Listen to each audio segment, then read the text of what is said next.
everybody, welcome back to Mixing Music Analog and mixingmusicanalog.com, and here on my YouTube channel. And this time out, we're going to do a gear review. We're going to do a gear demonstration. We're going to take a look and listen to the SPL BIG. SPL BIG, I got the manual right here. Simple little box, affordable as far as hardware goes. And I got to tell you, spoiler alert, the thing is freaking awesome. It's awesome. We're going to listen to this on a mix that I just finished up for a band I'm working with, Laini The Wildfire. Links will be in the description box below. Go check them out. The song we're going to kind of listen to is their song Dime that I just finished mixing. Before I pull it off the console, I use the SPL BIG on this mix, and I want to just walk through the controls, show you what it sounds like so you can get a feel for what it sounds like on a final mix. So before we get started, make sure you like, share, and subscribe. And oh, by the way, YouTube Analytics tells me that nearly 70% of the people that are watching me right now, watching good old Uncle Dave, are not subscribed to the YouTube channel.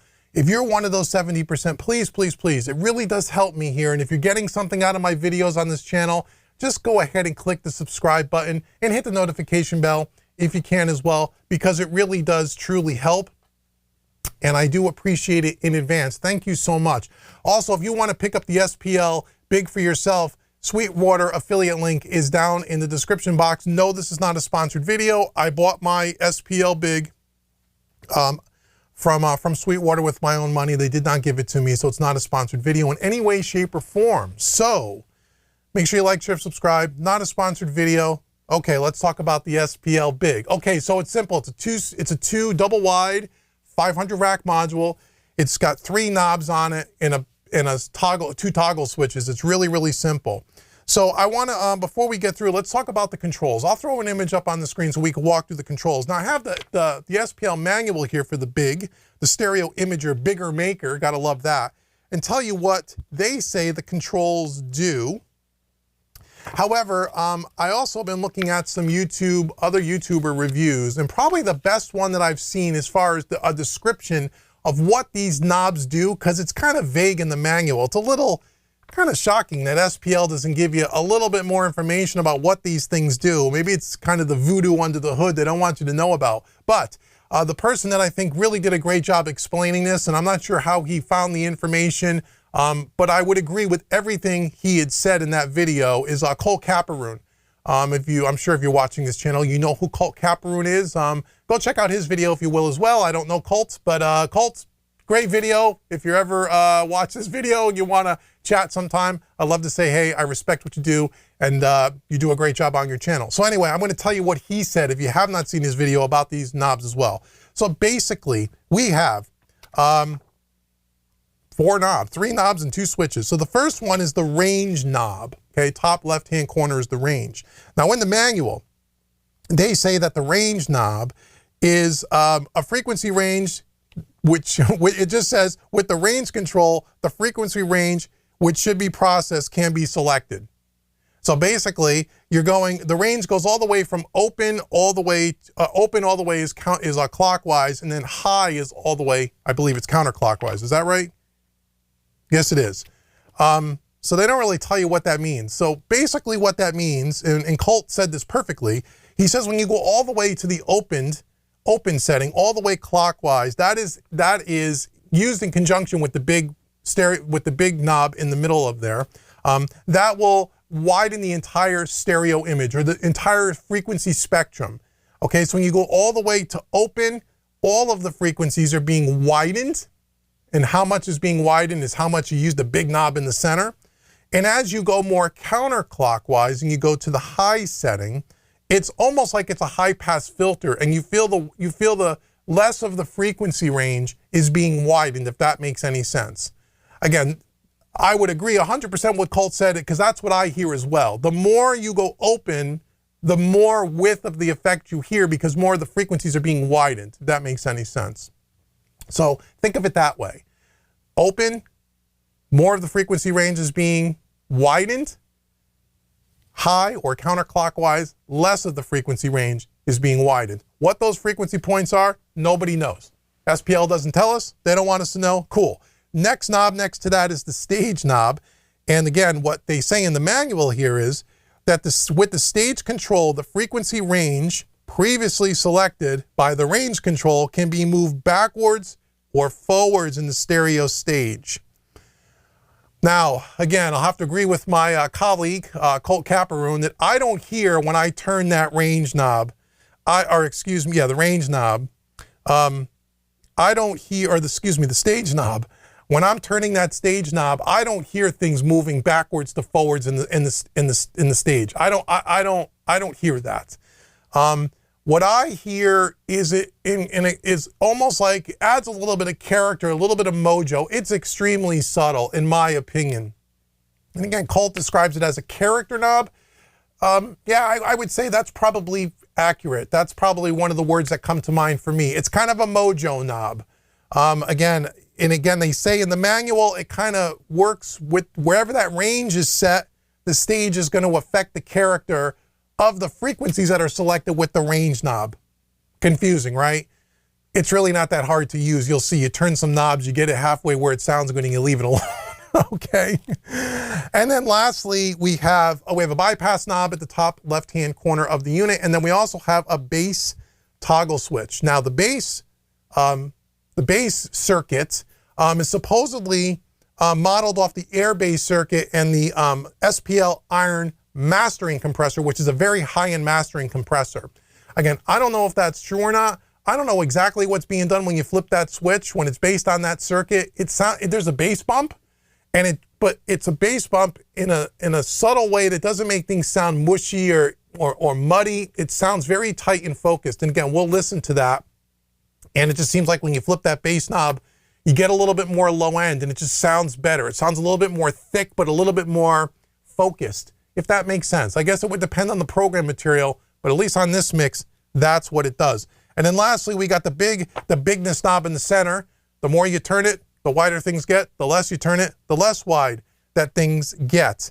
And so one thing that I will caution you, and we'll exaggerate the settings, is I find with these kinds of stereo wideners, especially with plugins, you got to be subtle with these things because the tendency is to get too crazy and all of a sudden you're over widening things and things don't sound natural. Now with plugins and with other wideners I've used in the past, when you get too aggressive with them, you can get some kind of phasing happening. The one thing about the SPL Big is that doesn't happen. It doesn't seem to screw up the phase at all, or it doesn't sound smeared in any way, which is really cool. Again, I don't know how the hell they're doing it, but it sounds great. So anyway, you see a camera over there on the rack with it. What I'm going to do is I'm just going to play this mix, Dime by Laini and The Wildfire. And again, oh, and by the way, I mix into this. So this is not something I throw on at the end. Where this is sitting in my master bus chain is my audio is coming out of the console. It is off the master section. It is going to my Audio Gain Labs Empress EQ. Then from there, it's going to the Neve 542 tape emulators. And then from there, it's going to the SPL Big before it comes back into the console and then back to the print track. So it's last in the chain, okay? So everything else is in. We're going to leave everything the way it was on the mix. So just know we got a bunch of processing happening before we hit the Big. And I usually will set this at the settings that you see right here. These are kind of my favorite settings where you'll see where we are. And then I mix into that typically, and then I might fine tune adjustment depending on the track. Okay, so you don't want to hear me talk anymore. I'm going to hit play. I'm going to get over there. I'm going to try to get in there and mess with the settings a little bit so you guys can kind of hear what it does. Keep your eye on the camera. Here we go.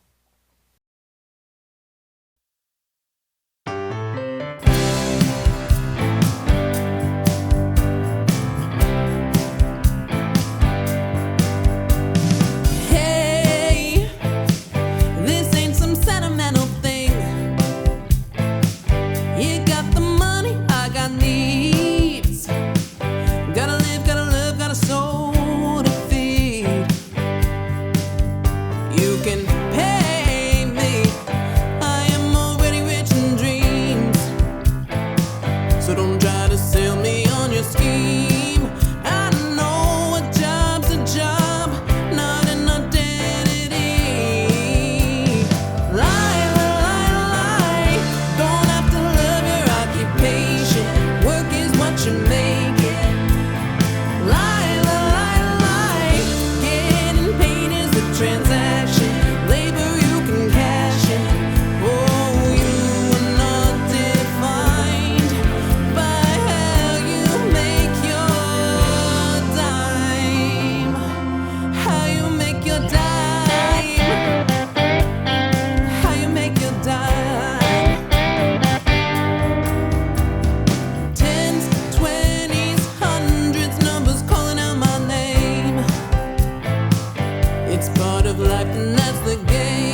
you gave. Making money ain't in vain.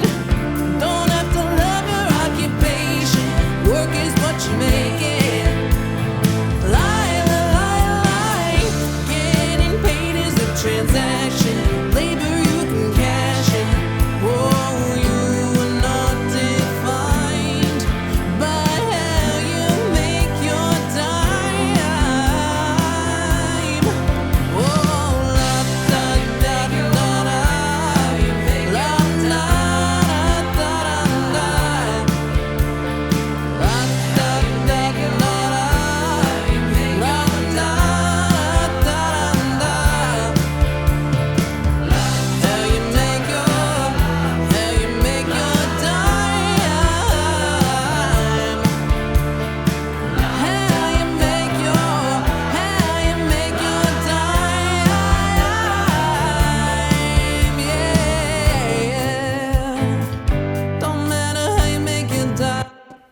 So there you go. So, I mean, it's a really cool box. Again, it could be, I wouldn't say overly extreme. Where you see it set right now is kind of where, again, is kind of the sweet spot for me, at least on this particular tune. It really works well. And the other thing that's really cool about this too, is when you collapse things to mono, it doesn't seem to collapse the mix at all. So sometimes, again, with wideners and stuff, if you get too crazy with them, when you then fold things to mono to check them in mono, it can have some weird things kind of happening. This doesn't do that either. Again, I don't know how they do it, but this thing is a really, really cool box. For the money, I think it's really cool. Now, prior to this, in hardware form, I was using the stereo imager on the SSL Fusion. This is far better than that, in my opinion. Not that the SSL Fusion is bad, but this is a far better from a stereo with an imaging. It's got more controls. I love, again, what the bass is doing. Hopefully you can hear it over YouTube. It's not like this huge bass boost. It is a bass boost, I guess you can say, but again, it's more of a, it more focuses the bass, especially on the kick drum and in the bass guitar, obviously. It just focuses and gives it a little bit more punch and a little bit more girth. And it just sounds better. It just sounds better. It's not something that you can exactly replicate with an EQ per se. So again, I think it's a really cool box. I mean, if you're looking for something really, cool and different to put on your master bus, and you have a 500 rack, again, I think these are about $500. They're worth that all day long. And as I've sit here and record this video, they're hard sometimes to get in stock. You can't find them everywhere. So make sure you check your Sweetwater link below there to check it out and reserve yours today. I think it's really cool. And again, I love it. The few mixes I've used it on, it's fantastic. So thanks for joining me for the SPL BIG. Go check out the links in the description box. Again, thank you to Laini and The Wildfire for allowing us to use their song Dime as part of this demonstration. Make sure you check the links in the description box below and go visit them out at their website because they're very, very cool. We dig them a lot. Make sure, again, you like, share, subscribe. And again, if you're part of that 70% who are not subscribed to the channel, do Uncle Dave a favor. Hit that subscribe button. Let's get everybody that watches these videos to actually subscribe because there's a lot of great stuff on this channel. And last but certainly not least, if you are into mixing hybrid and you want to know about the mixing hybrid workflow or the analog workflow, and you want to see how we do this stuff in real time, I have 2 hybrid mixing courses out, depending on when you're watching this video. Hybrid mixing pop, hybrid mixing acoustic rock. Again, links will be in the description box below. They're over 5 hours in length. Each one of those courses, you see a mix from start to finish in real time. And yes, you get the multi-track file so you can follow along with me. And even if you don't have a single piece of outboard gear and you don't have to have a console, if you're mixing all with plugins in the box, you can absolutely emulate this workflow in plugins because I spend a lot of time in both of those courses showing you how to do that and talking to you about plugin recommendations and how to use those plugins to kind of get as close to this workflow sound and feel as I have here with a console and 2 racks of outboard gear. So check out hybrid mixing. Links will be in the description box below. Thank you so much. And until the next video, I've been Dave with Mixing Music Analog and mixingmusicanalog.com. Thank you so much for watching, everyone, and I'll see you in the next video.